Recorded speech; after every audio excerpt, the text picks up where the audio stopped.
These two guys were standing behind us, and I'm clearly pregnant, and we've got our 2-year-old, and this guy was like, I wonder what she's hiding under there. I wish I could rip that fucking thing off her fucking head. You know, knowing that I could hear him.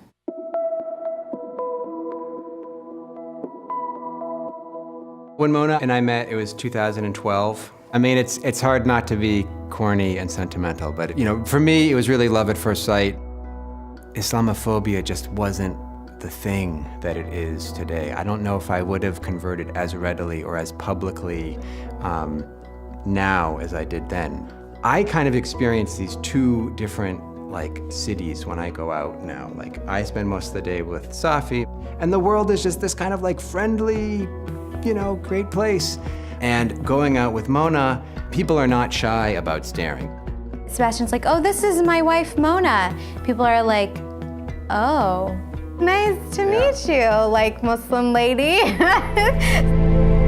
The FBI now believes the massacre in San Bernardino was an act of foreign-inspired terrorism.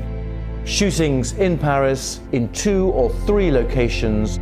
After San Bernardino and the Paris attacks, it was really intense. As soon as we heard about the event, there was hardly time to mourn before it was like bracing for the backlash. There was a significant rise in Islamophobic hate crimes. Just this afternoon, there was a fire at a mosque in Southern California. It is the latest in a string of violence directed at Muslims. We didn't leave the house for, I think, 2 or 3 weeks.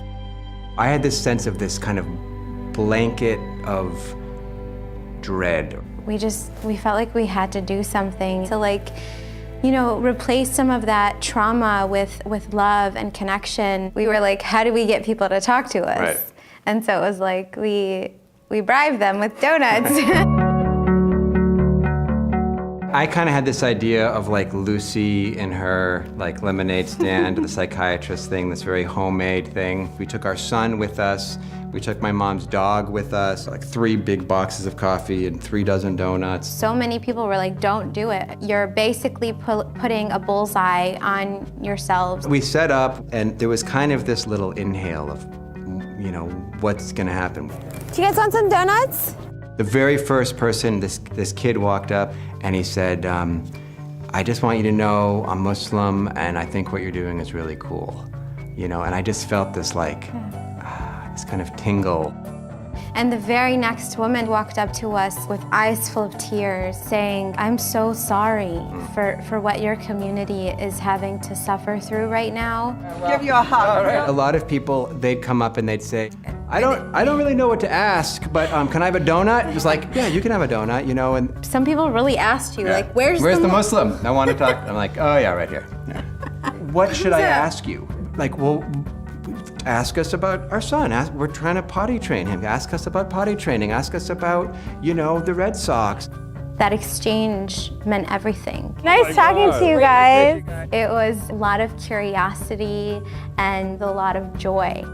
But after that very first day that we went out, I posted just a picture of us standing in front of the signs that said, keep your heads up, Muslims of America. Friends kept sharing it, and then their friends shared it, and eventually it just went crazy viral.